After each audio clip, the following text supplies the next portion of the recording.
Senhor presidente, senhoras e senhores deputados,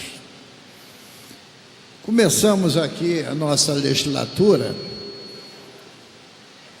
praticamente a semana passada, porque o dia 1º e o dia 2 foram da posse, primeiro, e dia 2, eleição da mesa diretora. E os desastres se sucederam.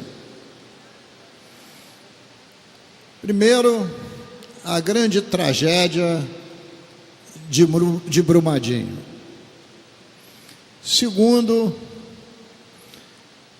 o temporal atípico quanto à força do vento que ocorreu na semana passada, com ventos que em Barra de Guaratiba chegou a 120 km por hora e em Copacabana a 110 km por hora. Posteriormente, tudo isso com mortes. Depois, o incêndio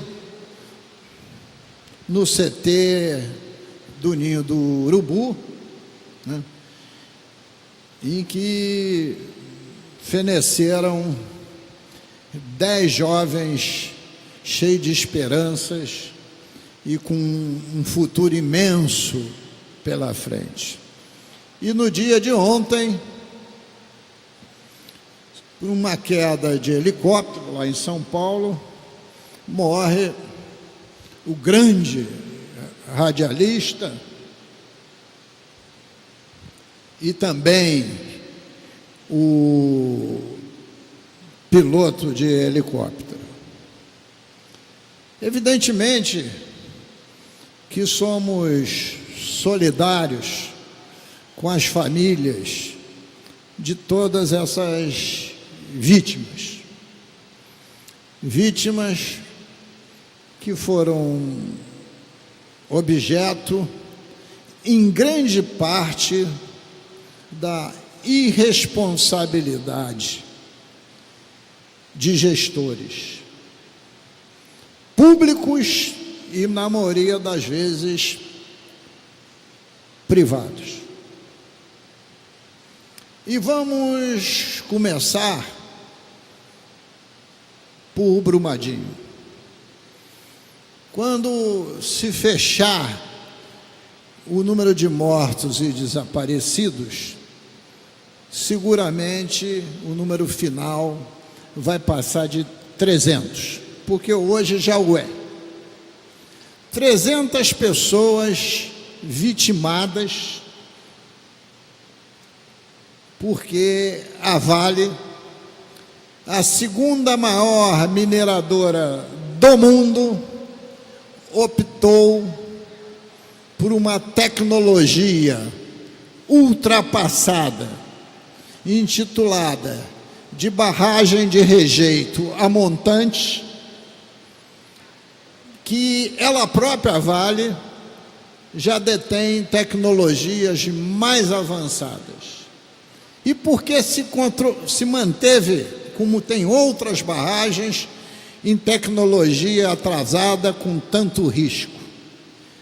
Porque aumenta a sua lucratividade, se distribui mais dividendos, sem considerar as questões ambientais e as questões de preservação de vidas. Então, não é só um problema de fiscalização, se tem mais ou menos fiscal. Não é um problema de um laudo de engenharia.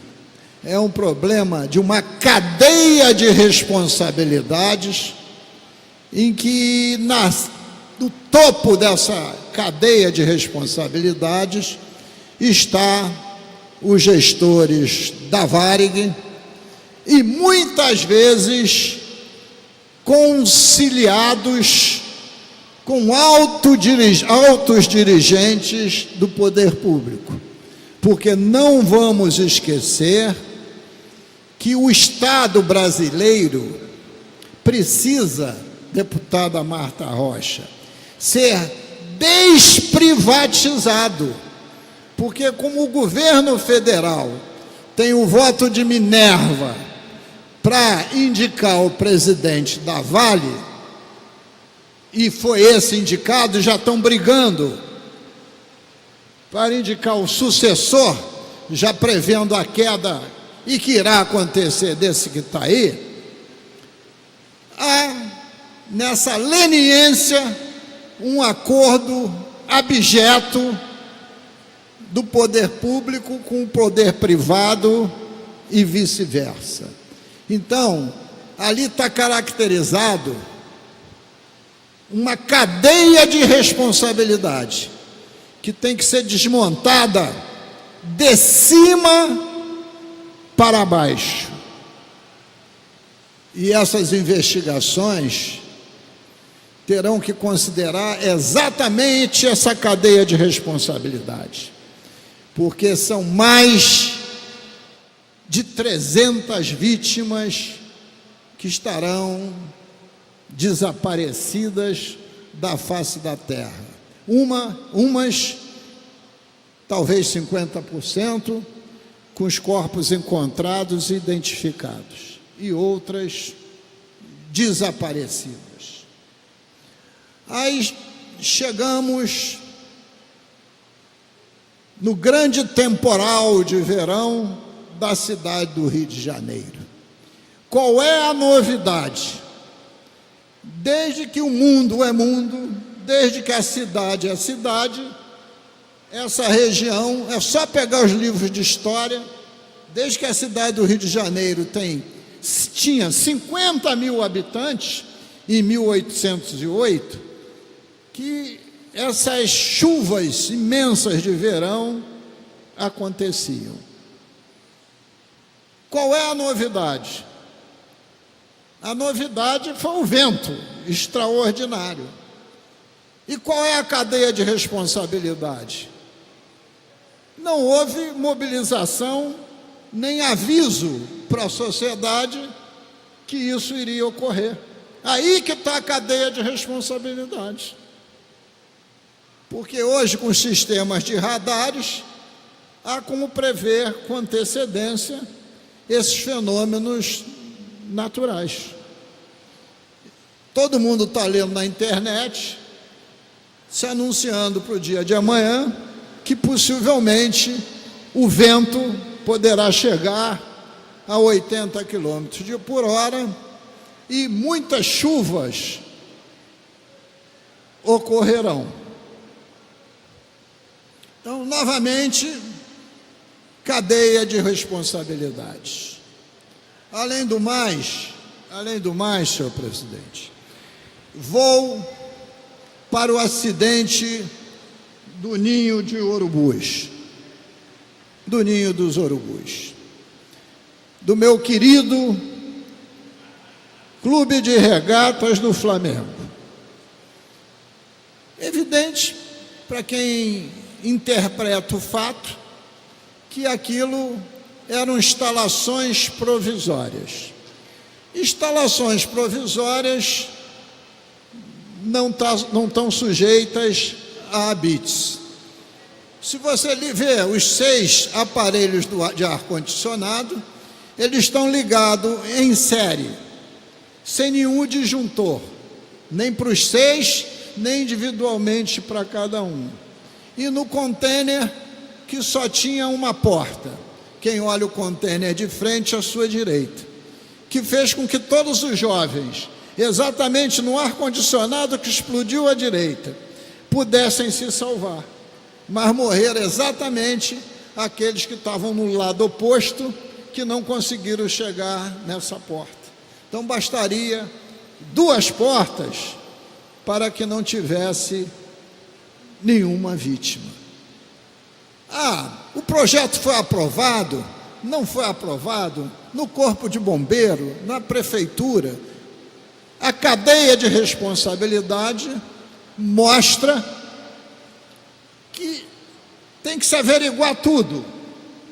Mas, evidentemente, o principal responsável são os gestores do Clube de Regatas do Flamengo, quer seja dessa gestão ou da gestão pretérita. É mais ou menos vovó viu com a uva, e fica se discutindo o tema sem se tocar na questão central. E finalmente, ontem, quando morre o grande radialista Ricardo Eugênio Boechat e o piloto, num acidente de helicóptero.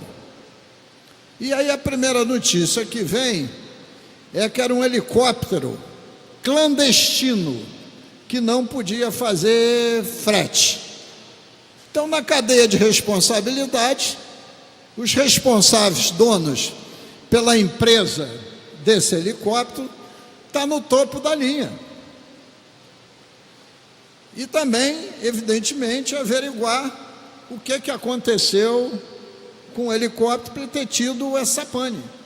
Mas o fato é que tudo isso são cadeias de responsabilidades que só são averiguadas quando a tragédia acontece, e não nada preventivo em relação a isso. E está instalado no nosso país um conjunto de outras hipóteses que eu vou abordar amanhã para mostrar que outros acidentes em outras áreas podem ocorrer por essa omissão. Mas hoje, senhor presidente, encerrando, é para dizer que vai ser difícil que o jornalismo brasileiro, em período curto de tempo, consiga produzir um radialista, um jornalista, um empreendedor, não importa o adjetivo, com tantas qualidades como tinha o Boechat, no sentido de sintetizar os dramas do nosso país, da nossa política, e de uma maneira clara e objetiva, fazer críticas ácidas, pertinentes, para que se despertassem, para que a população despertasse para o problema. Daí o sucesso que o mesmo fez em diversas instâncias jornalísticas, quer fosse nos jornais, quer fosse no rádio, quer fosse na televisão. Muito obrigado, senhor presidente.